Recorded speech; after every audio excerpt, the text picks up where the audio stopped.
Many of the hundreds who've fled their homes following this week's eruption of Hawaii's Kilauea volcano, and a subsequent series of earthquakes, including a magnitude 6.9 tremor Friday, have described a harrowing and surreal experience. The situation has prompted Hawaii Governor David Ige to issue an emergency proclamation and deploy members of the Hawaii National Guard to assist with emergency response efforts. I ran in, grabbed the dogs, put them in a crate, put them in the car, went in my room, just grabbed an armload of clothes, and here we are. Stephen Clapper, evacuee. The ordeal has been made worse by the release of dangerous levels of sulfur dioxide gas into the air, officials said. We had to evacuate. My mother was out of portable oxygen, so that's a first concern. She's 88 years old, resident Stephen Clapper told Cone TV. I told my mother this morning to pack a bag just in case, a go bag, and I ran in, grabbed the dogs, put them in a crate, put them in the car, went in my room, just grabbed an armload of clothes, and here we are. Richard Jones, who stayed home, said he would flee only if he absolutely had to, but would deal with it as it comes, the station reported. If this opens up, I'll leave.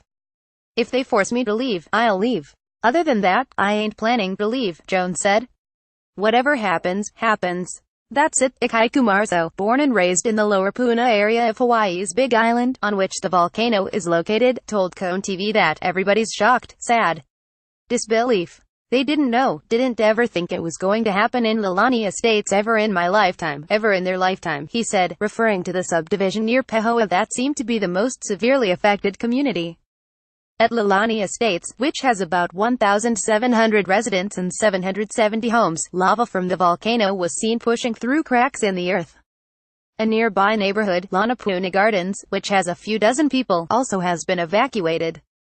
One Leilani resident said he grabbed his father's ashes as he ran out the door. Hawaii News Now reported, "My family is safe, the rest of the stuff can be replaced," another resident said, according to the channel. When I got here 14 years ago, I knew that this day would eventually come. But the reality is sinking in now. My family is safe, the rest of the stuff can be replaced. When I got here 14 years ago, I knew that this day would eventually come. But the reality is sinking in now. Leilani Estates resident Henry Kaleo and his wife Stella were among 63 evacuees at the Pehoa Regional Community Center, the Honolulu Star-Advertiser reported. A second emergency shelter was opened at the Kailau Community Center. Since they fled, reliable information has been scarce, they said.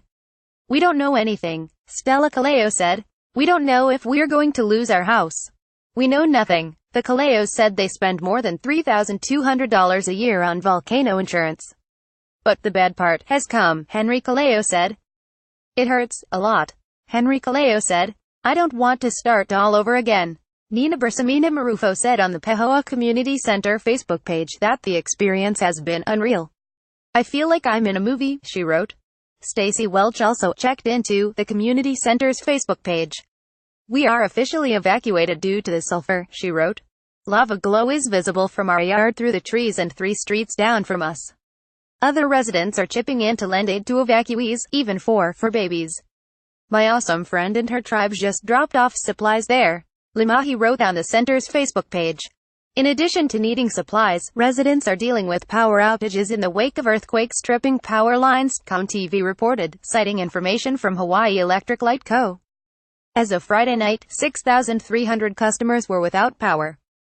Hawaii Volcanoes National Park evacuated all visitors and non-emergency staff. The quakes triggered rock slides on park trails and crater walls.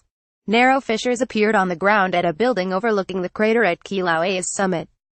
The University of Hawaii at Hilo and Hawaii Community College both closed campuses to allow students and employees to attend to personal business and priorities. Authorities already had closed a long stretch of Highway 130, one of the main arteries through Puna, because of the threat of sulfuric gas. The Associated Press contributed to this story.